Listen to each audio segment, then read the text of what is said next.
How to be happy when you are single.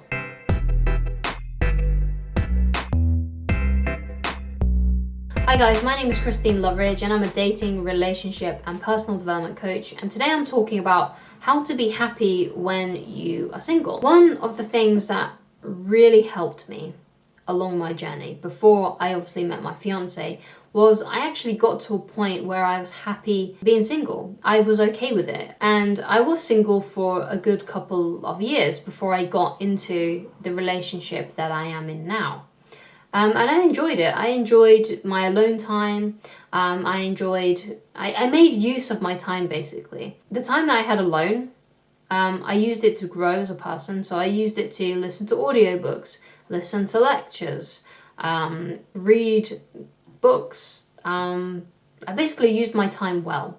And because I felt like I was growing in that time, I didn't feel like I was really missing anything.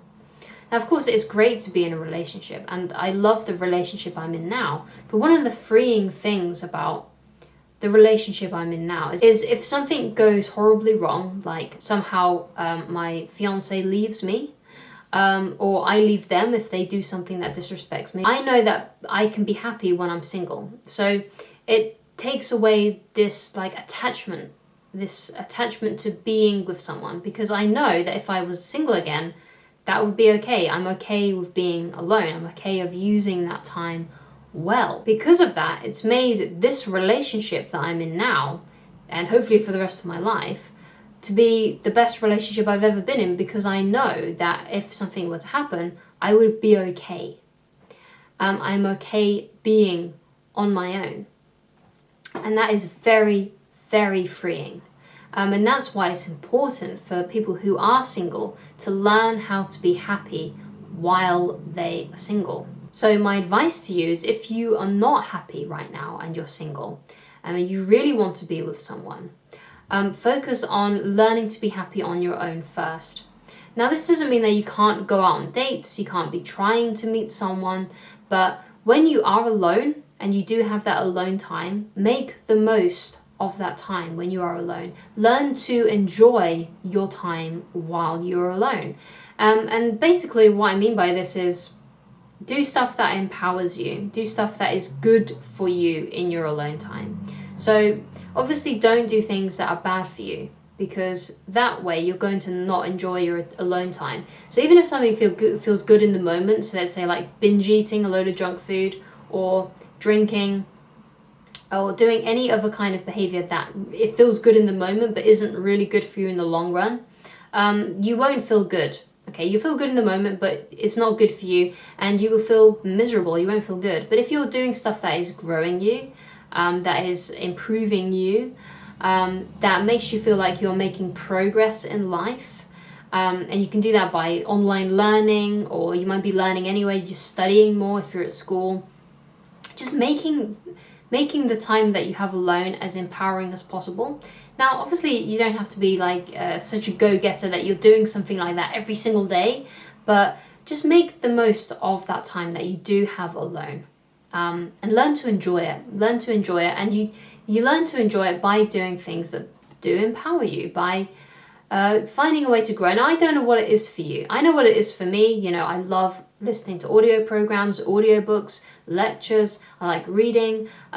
That's what I like to do in my time when I am alone. That's what I love to do. But the point is that stuff is not just something that I enjoy, but it's good for me. Now I don't know what that could be for you. For you, it could be something else. It could be talking on online forums to people that you find interesting or something. I don't know. It could be a certain kind of, it might be meditation. It could be like a religious thing.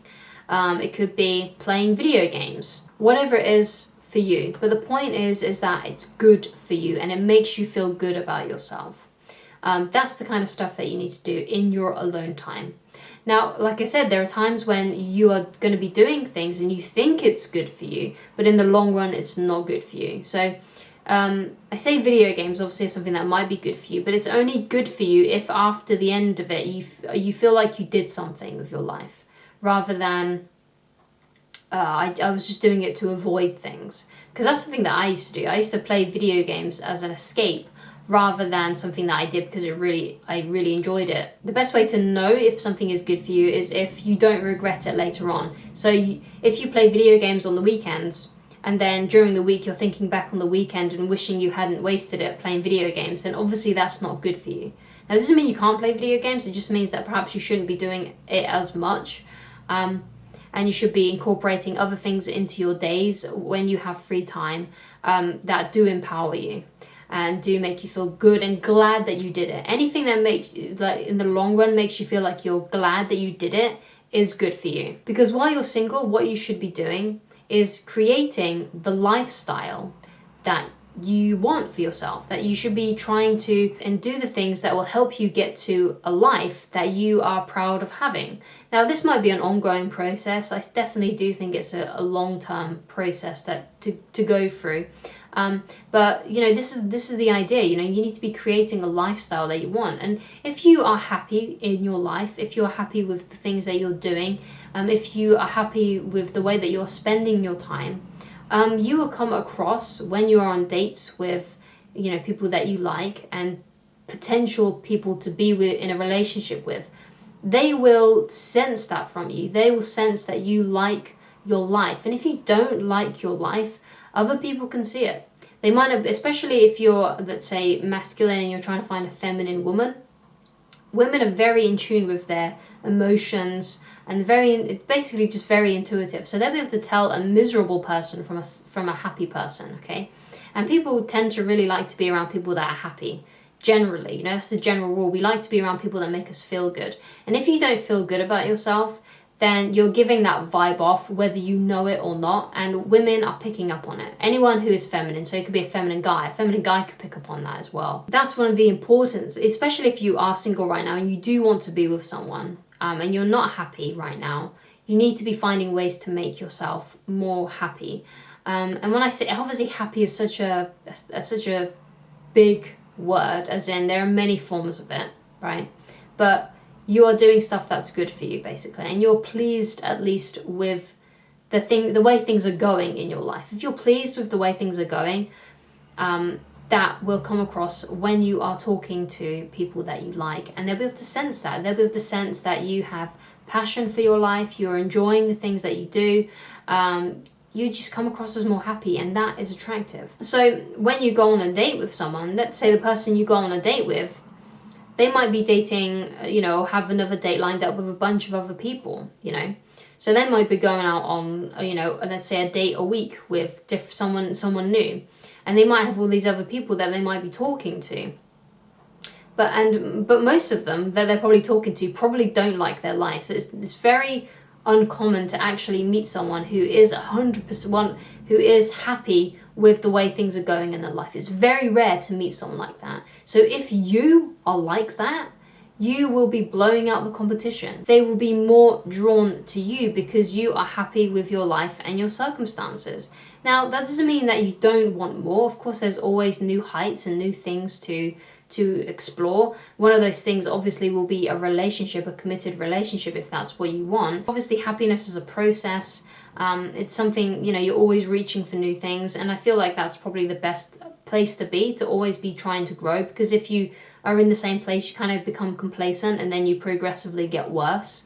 But if you're happy with your circumstances and, you know, you're going for things, you know, you're just happy with the way that you're doing things, when you're on a date, that's going to come across, and it's going to heighten your chances of actually having a relationship with the person that you're on a date with, because they'll be able to see that, they'll want to be a part of it, they'll want to join you for the ride because they'll think that your life's interesting because you are interested in your life and you like it. And that automatically makes want other people to be curious about you, want to be, so it might not even just be with people that you're dating, it'll be like with people that you meet that could be potential friends. So that's why it's so important to be trying to design the lifestyle that you really, really enjoy, that you can be proud of, and that makes you at least be able to be at peace with your being single and your life and your daily routines. And that's where you need to get to, this place of peace where you're happy with your day, you're happy with your life. Of course, there's things you still want, but it doesn't deflate you, it's not diminishing you, it's not making you feel bad about yourself.